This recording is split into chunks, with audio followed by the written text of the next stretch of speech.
Nah ini tadi alun-alun Ciamis ya, yang saya coba gali secara filosofis, secara fungsi, secara bentuk,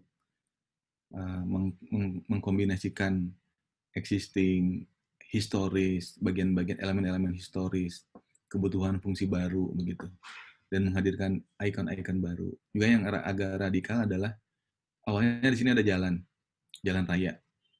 Terus saya usulkan untuk ditutup dan ini menjadi satu ruang terbuka yang besar begitu. Karena Ciamis nggak punya apa-apa gitu. Kotanya itu kecil, orang lewat doang gitu. Kadang-kadang ditanya Ciamis, pernah ke Ciamis nggak? Nggak. Begitu liatin foto, oh ini pernah berhenti. Jadi nggak hafal Ciamis itu di mana. Nah saya berharap pemikiran tentang alun-alun ini memberikan sebuah sumbangan bagi kota begitu ya, bahwa Ciamis itu adalah ini ikonnya. Nah itu cerita untuk menjawab pertanyaan ngapain ngerjain proyek pemerintah. Yang di bawah ini adalah alun-alun Cilegon yang kami coba kerjakan dengan ini banyak sekali ceritanya ya. Jadi serba dadakan, settingnya macam. Tapi juga di sisi lain bisnisnya bagus gitu. Ini luar biasa banyak kejadian-kejadian yang kadang-kadang tidak terduga.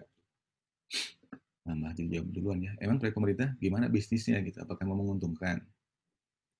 Ya kalau tidak menguntungkan, ngapain saya sampai sekarang bertahan dengan proyek pemerintah gitu kan? Nah, mungkin ini terutama bagi teman-teman yang masih belum atau teman-teman profesional muda, tenaga ahli ya.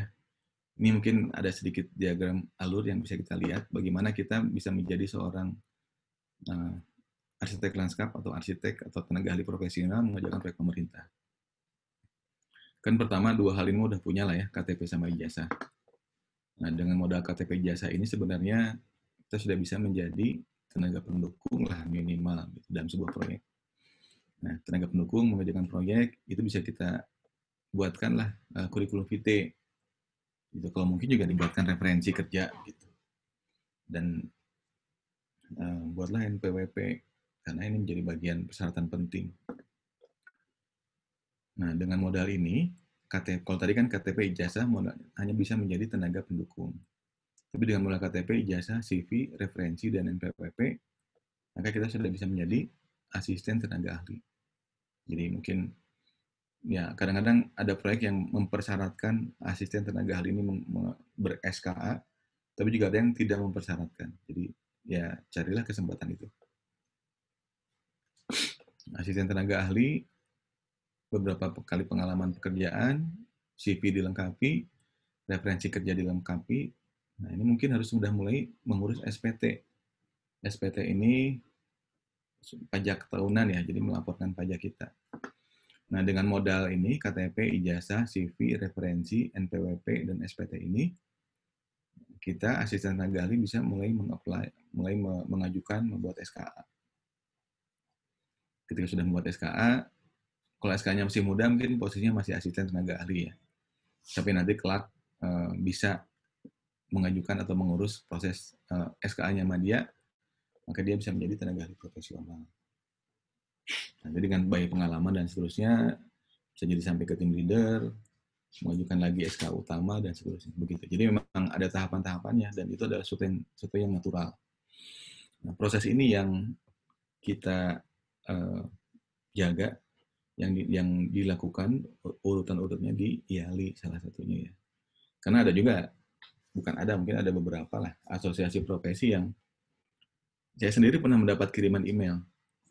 Kami bantu Anda membuat SKA katanya. 2 hari electronic file sudah bisa dikirim. Luar biasa. Tapi SKA itu apa gitu? Sebenarnya kembali ke kita lagi, SKA itu adalah kita mengakui diri sendiri bahwa saya adalah mempunyai kompetensi yang dimaksud. Jadi kalau saya sih memperlakukan SKA itu sebagai pengakuan terhadap diri sendiri ya, bukan sekedar syarat administrasi. Nah dari sekian lama meroyek di proyek pemerintah, kira-kira kalau saya bandingkan, tapi ini tidak mutlak ya, ini ya kesimpulan sementara lah. Pertama, proyek pemerintah itu sangat mempersyaratkan administratif. Jadi tadi ya, kalau tenaga ahli syarat-syaratnya itu,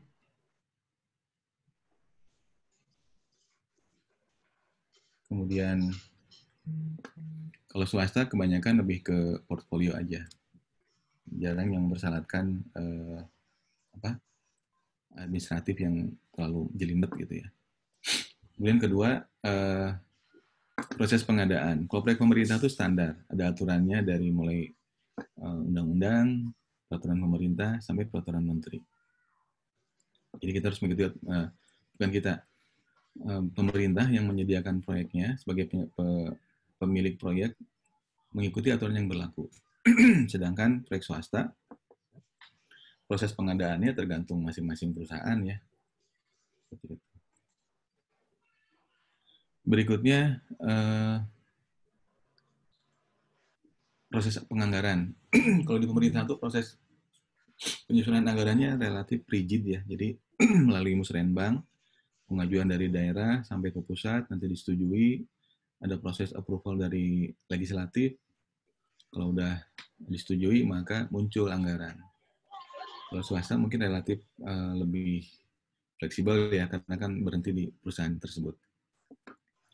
Untuk biaya perencanaan, proyek-proyek pemerintah sudah semakin baik menurut saya sih, menghargainya ya.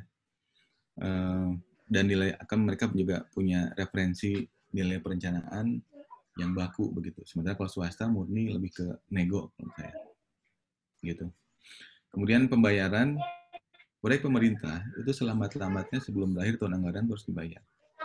Sementara kalau proyek swasta itu ada risiko sampai tidak dibayar. Gitu. Waktu pelaksanaan ada batasan tahun anggaran. Kalau swasta ya tergantung kepentingan dari owner. Nah, mekanisme pelaporan umumnya proyek pemerintah tuh ada laporan dahuluan, laporan antara, laporan akhir. Kalau proyek swasta tergantung dari kesepakatan. Counterpart-nya kondisional ya. Ada dinas yang bisa menjadikan counterpart yang membuat kita nyaman begitu karena masukannya, kritiknya itu cepat-cepat atau memberikan masukan yang membuat kita lebih terarah. Tapi juga ada dinas atau instansi atau pemerintah yang tidak bisa menyediakan counterpart yang baik begitu. Swasta juga kira-kira sama. Nah, kalau kesetaraan di proyek pemerintah kadang-kadang kita berada di posisi yang sangat dihargai. Tapi kadang-kadang dianggap konsultan pada umumnya. Konsultan pada umumnya itu adalah konsultan yang mungkin dianggap mereka harus selalu nurut begitu apa mau mereka. Tapi ada kondisi di mana kita sangat dihargai oleh dinas, bahkan sampai di level bupati pun sangat menghargai kita. Nah, kalau di swasta sebenarnya relatif sama ya, tergantung juga mungkin bagaimana kita mengambil posisi dengan mereka.